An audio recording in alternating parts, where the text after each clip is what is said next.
Welcome back to another video of Art to Be Outdoors. You may have remembered in the last video I recently acquired this old 1954 Johnson 5.5 horse outboard from an online auction for $34.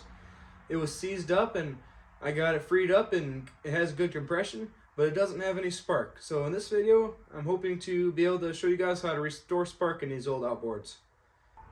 It's pretty simple with these old 50s magneto ignition style setup. First thing I'm going to do is pop this cowling off this motor.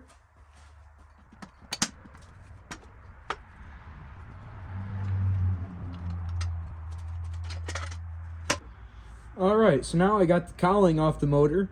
What I'm going to do now is remove the recoil, and that requires to take these 3 regular screws off. There's one here, and then there's one on the other side of the motor. Right here.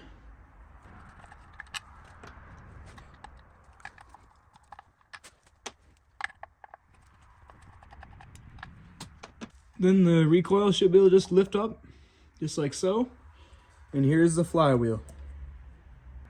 Now to remove this flywheel nut right here, the middle one, it requires a 3/4 inch socket. And I'll be just using an impact today. You can use just a regular ratchet and socket to undo the flywheel nut, but the impact makes it much easier. Just like that, it wasn't too hard to remove that nut. Now the next part is probably the hardest, is removing the flywheel. You can either use a puller or strike it with a hammer and a 2x4 underneath and lift it up.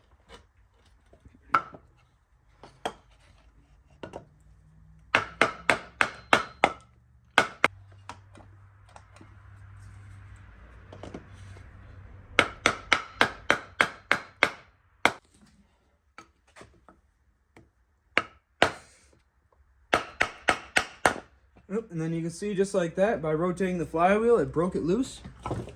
Now I should be able to just pick it right up. Sweet. We got some new coils in here that look good, and hopefully it just needs the points cleaned to run. In my opinion, this condenser here does look a little fishy. It is cracked on top, and it's got some cracks on the sides. So I'll dig through my parts bin and see if I can find some good condensers. But you can see here with the magneto ignition, you turn the throttle and it rotates just like so.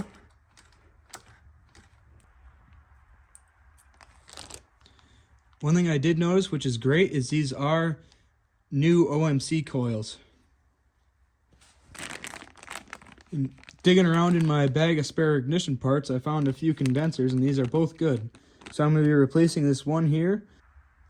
So to take this condenser off, it's got one screw right here and a screw at the post of the points that the wires hook up to. So I'm going to unscrew this screw. Don't lose the screw. And then I'm going to remove the screw that holds the wires for the points.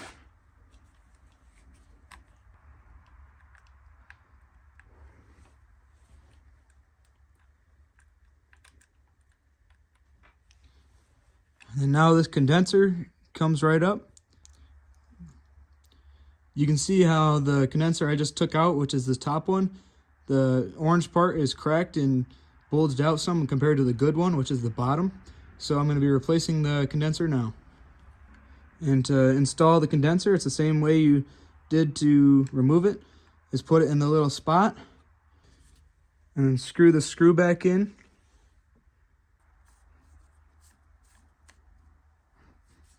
Wire and screw that little screw back in to the post for the points. Now I'm going to clean and dial in the points. So to clean the points, I have this piece of 1000 grit sandpaper, and I folded it in half, just like so. And then what you want to do is open up the point and slide it all the way back. Close the point, and then you just pull the paper out like so. And you repeat that process as much as you would like. Usually it only takes 5 or 6 times to get it completely clean. And do the same for the opposite side. Open the point up, put the paper in, and then pull it out a few times. Alright, so I got the points cleaned up. Now I'm going to use this basic feeler gauge to make sure the points are in spec of which they're supposed to be. And you look at the flywheel, it says here, set points to 0.020. Alright, so then to set the points, what you want to do is look for this indicator on the cam that says top, and you'll want to line up the end of one of the points, line it up in the middle of that top. And then you can see here the points are open how they should be. And now I'm going to get the feeler gauge out and show you how to check if they're in spec. I found the 0.020, inserting it between the 2 contacts on the point and seeing if it's tight or too loose. And this aspect, you can see it's too loose and it slides pretty easily. So I think I'm going to snug that point up some. Where my screwdriver is, there's this flathead screw that if you tighten it, it closes the gaps on the points, and if you loosen it, it opens the gap. So what I'm going to do is insert my feeler gauge and tighten it up ever so slightly till it feels like it's slightly snug but not too hard to remove the feeler gauge. So right about here feels in good spec. You can remove it and it doesn't open or close any, and I would call that one good there. So now what you want to do is use a propeller, make sure it's in gear, and turn the propeller so it turns over the engine, and line up the other set of points with the top symbol on the cam.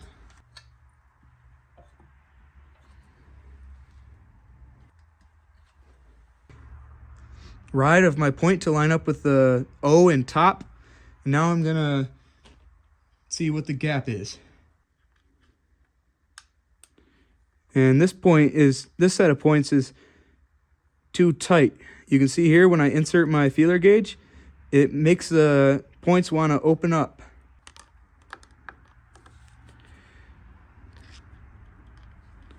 So I just loosened it up some. That's a little bit too loose. I just tightened it some. And you can see here, with inserting the feeler gauge back and forth, it doesn't make the points want to open any further, so that is in spec. I think what I can do now is put the flywheel back on and see if we have spark. What I want to do is, you can notice that on the crankshaft there's a little key slit. There's a little key that you want to line that up with the groove of the flywheel. You can see right here where my thumb is, there's a groove, and just line that up with the key on the crankshaft. And you can see there I got it lined up. Now you can thread your flywheel nut back on. Always start it by hand, and once you got it most of the way down, you can use the impact or a wrench to torque it up. I'm going to use the impact and torque it up some.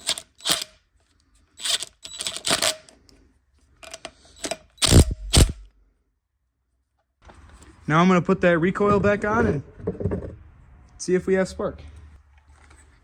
So the recoil goes on just like so.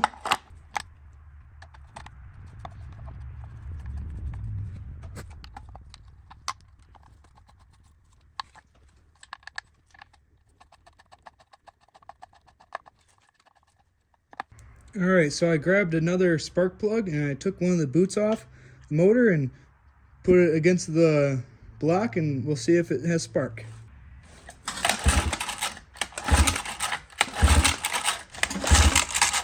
Yep, you can see there the top cylinder has spark now. Now I'm going to check the bottom. I think the bottom has spark too. Sweet. The bottom spark plug has spark too. Now I think I'm going to put some gas in this baby and see if she'll run.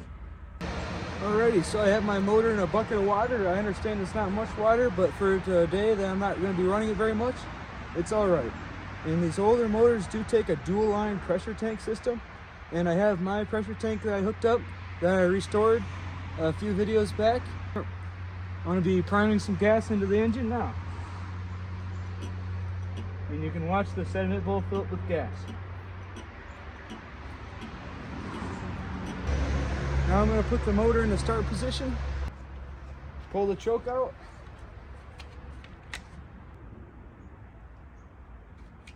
and give her a couple whirls.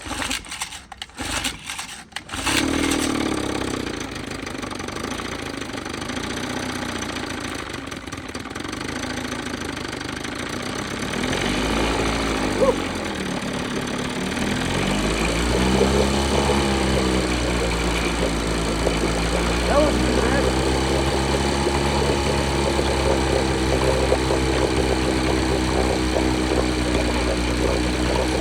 It's a little smoky because the marble mist oil got wood cylinders. She's pumping good water.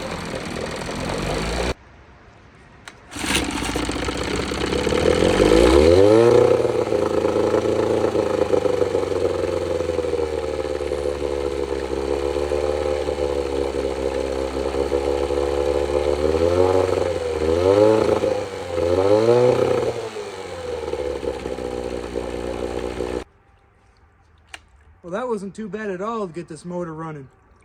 It is a little smoky because I did put a lot of Marvel Mist oil in the cylinders to get this unseized. For a 70-year-old motor that was seized up, I didn't have to spend any money and parts into it to get it running. And I only spent $34 on this, and it's a good runner.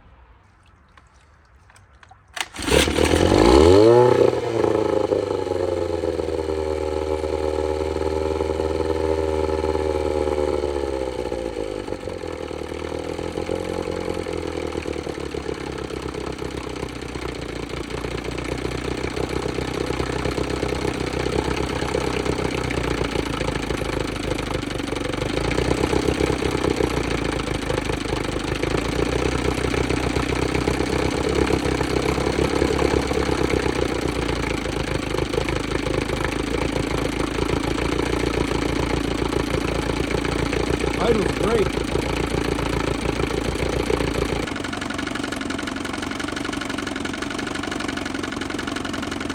Sometimes you just can't pass up on the good deals. It gave me a nice little project to work on for a couple days. It was very easy to work on these old motors, and that's why I like working on them. I can't wait to try this thing out on a boat soon. Thanks for watching, and please like and subscribe.